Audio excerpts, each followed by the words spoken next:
आज वक्त ने हमें कैद किया है, हमारे नजरिए को नहीं, हमारी सोच को नहीं। ये तो हमारा नजरिया है कि आज हम बंद दरवाजों की खिड़कियां खोलकर क्या देखना चाहेंगे। एक महिला के पति का तबादला एक ऐसे आर्मी ट्रेनिंग कैंप में हुआ जो रेगिस्तान के नजदीक था।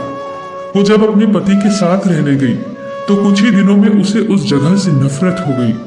उसके पति को रोज रेगिस्तान में ड्यूटी करने जाना पड़ता और वो अकेली रह जाती। लगातार बढ़ता तापमान, असहनीय गर्मी, चारों ओर कैक्टस ही कैक्टस, बात करने को कोई भी नहीं, गर्म हवाएं लगातार बहती, कुछ भी खाओ पियो, यहाँ तक कि सांस भी लो तो सब में धूल ही धूल भरी होती।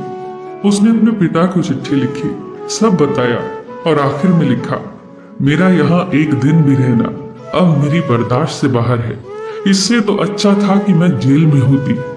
उसके पिता ने जवाब में सिर्फ 2 लाइनें लिखी और उन 2 लाइनों ने उस औरत की पूरी जिंदगी बदल दी। जानते हैं उसके पिता ने जवाब में क्या लिखा? 2 लोगों ने जेल की सलाखों के पीछे से देखा। एक ने कीचड़ देखा, दूसरे ने सितारों से भरा आसमान। एक ने कीचड़ देखा, दूसरे ने सितारों से भरा आसमान। इन पंक्तियों को उसने बार बार पढ़ा। उस पर इनका इतना गहरा असर हुआ कि फिर कभी उसने जीवन में शिकायतें नहीं की। उसके बाद उसने सिर्फ नेमतों को गिना और ईश्वर को उसके लिए धन्यवाद दिया। उसके बाद उसने कभी अपने जीवन में कीचड़ नहीं देखा, सिर्फ और सिर्फ सितारों से भरे आसमान को देखा। जैसा आप देखना चाहेंगे वैसा ही ये जीवन, ये लोग, ये संसार आपको दिखेगा।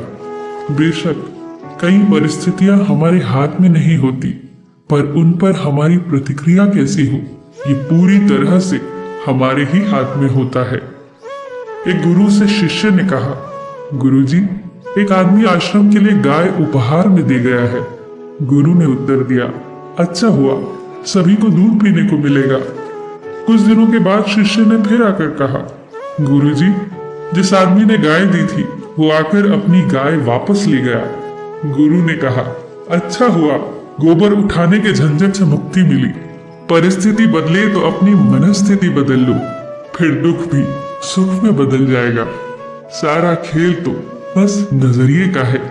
हम में से हर किसी को स्वर्ग की चाबी दी गई है और मजे की बात तो ये है कि उसी चाबी से नर्क के द्वार भी खुलते हैं और उस चाबी का नाम है नजरिया। सच ही तो कहा है किसी ने कि आपकी स्थिति नहीं, आपकी मनोवृत्ति आपको प्रसन्न रखती है। स्थिति कोई भी हो, कैसी भी हो, मनोवृत्ति सकारात्मक होनी चाहिए। 2 फकीर 4 महीने से बाहर थे। वर्षा ऋतु में वो अपनी झोपड़ी में लौटे। जैसे ही वो झोपड़ी के पास पहुंचे तो युवा फकीर क्रोध से भर गया।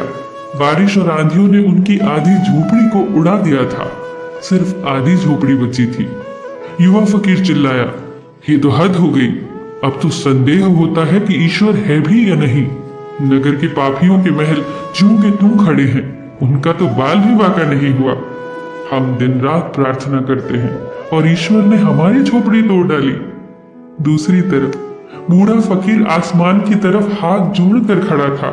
उसकी आंखों में आनंद के आंसू बह रहे थे। युवक फकीर ने हैरानी से पूछा, ये क्या कर रहे हो आप? बूढ़े ने कहा, मैं परमात्मा को धन्यवाद दे रहा हूँ।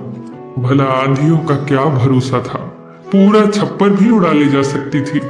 जरूर भगवान ने ही कोई बाधा डाली होगी, तभी तो आधा छप्पर बचा रह गया। हम गरीबों का भी कितना ख्याल रखता है वो। रात हुई, वो दोनों सोने चले गए। एक क्रोध से भरा था, चिंता से भरा था। रात भर करवटें बदलता रहा, सो न सका, सोचता रहा। आकाश में बादल घिराए हैं, वर्षा ऊपर खड़ी है, कल वर्षा हुई तो क्या होगा। दूसरा धन्यवाद से भरा हुआ था, कृतज्ञता से भरा वो गहरी नींद में सोया। सुबह उठा तो खुशी से झूमने लगा और आकाश की तरफ हाथ उठाकर फिर से ईश्वर को धन्यवाद दिया।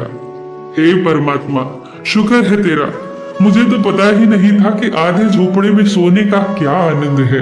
अगर पहले पता होता तो तेरी हवाओं को भी तकलीफ न देते, खुद ही आधा छप्पर अलग कर देते।